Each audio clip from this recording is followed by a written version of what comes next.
technological and societal evolution through time, and the fact that you're saying that we have less in common with the average person from the year 2021, 23 than with a Roman citizen from the year 23. Yeah, how'd you even come up with that? Like, this was on your mind for a while, was it?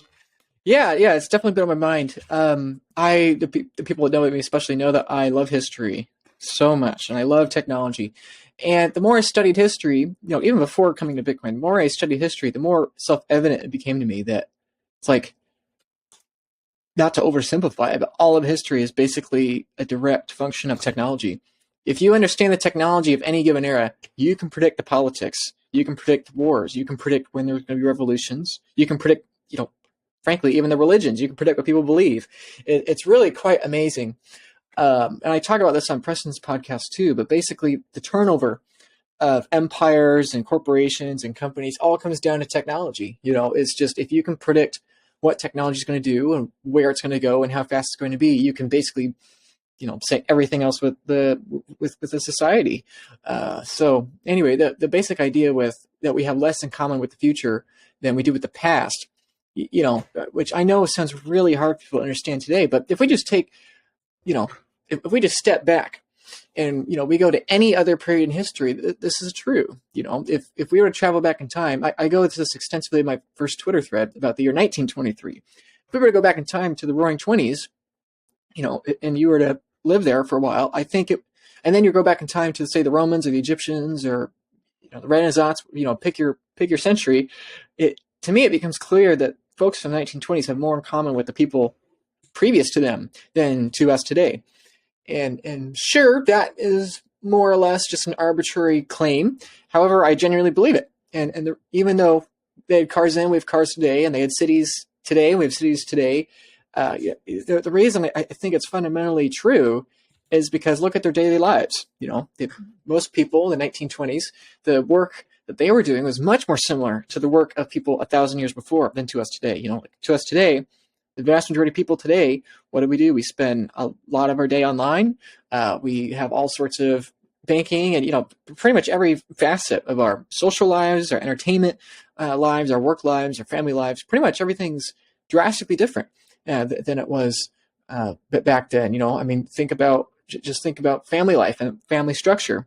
From the 1920s to the ancient empires of thousands of years ago, children basically more or less were sources of income. If you had chimney sweepers back in the early 20th century, and even before that in the ancient empires, they were helping on the farm or going to the market or whatever. And today, that's not the case at all. It's illegal to have your children work, and so from the time you're born till the time you're older, your entire life's different. So, like the whole idea of retirement, this is an entirely new concept. This didn't exist before because you just work till you died, frankly, more or less, So this whole idea of retirement, the whole idea of children not being employed when they're really, or at least not helping the family earn an income, that's an entirely new idea. And the topics I especially care about that I go extensively in detail in the thread are regarding poverty. I got a lot of comments from people trying to understand what I was talking about. That can you say that the average person today is more prosperous than a billionaire 100 years ago? That makes no sense, or whatever. And I understand why people have a hard time accepting that, but it's like, okay, tuberculosis, we didn't have any treatment for tuberculosis until the 40s, 50s. It's like, okay, malaria until relatively recently was an extremely high percentage of global death. Childbirth was a really big killer. As technology improves, as society changes, the primary causes of death shift and evolve along with technology. Today, what are our big killers?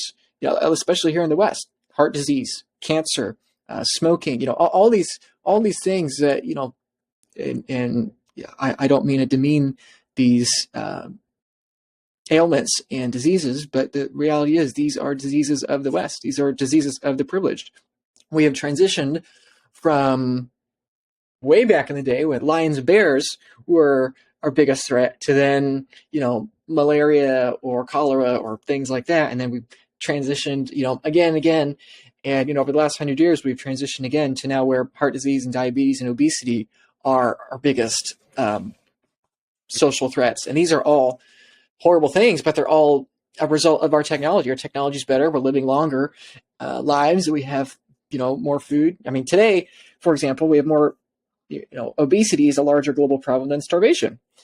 It's all I have to say is that if you go to any other period in history and you look forward and back, the previous centuries seem ancient, the forward centuries seem mind-blowingly progressive, and the future in every iteration it has less in common with the present moment than the past does with the present moment. And so the way I put it for people today is that if we're optimists and we assume that technology continues and that humanity continues to survive, the only logical conclusion, even before you come to Bitcoin, the only logical conclusion is that we inherently have to have less in common with the future than we do with the past. And this is true with every exponential trend. By definition, each iteration, if every iteration doubles, by definition, each iteration has just as much change as every other iteration previously. And so, if we look forward and we have 2 iterations, it doesn't matter if we have 1,000 iterations before us, the next 2 will have more of that exponential curve than everything we've experienced before. And so I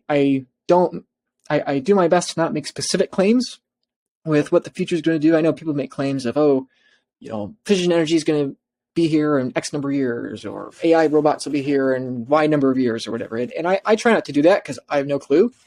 But I do know that whatever technology becomes prevalent, whatever and however quickly it does, one way or another, our baseline assumption should be that we have less in common with the future than we do with the past. So that's the basic idea there. Even though it's extremely counterintuitive, it's the only logical conclusion I can come to.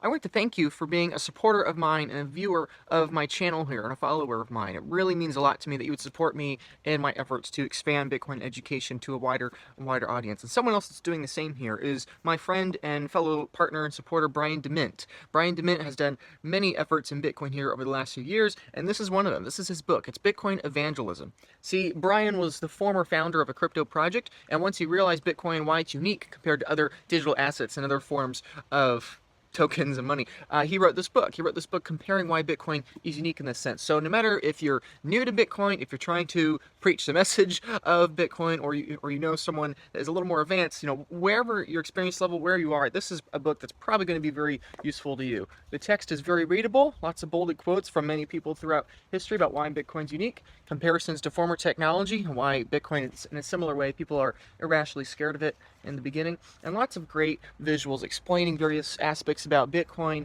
the regular political currency and financial system, and why Bitcoin is most likely going to go up in purchasing power in the future. So again, whether you're new to Bitcoin, you're just trying to explain to someone why Bitcoin is unique compared to other crypto tokens, crypto projects, and political currencies, this could be a good visual aid for you to share to people with easy to readable text and great concepts in there as well. So if you want to continue to support me and you want to support someone else, Brian DeMint's book, Bitcoin Evangelism, I highly recommend you check it out. Thanks.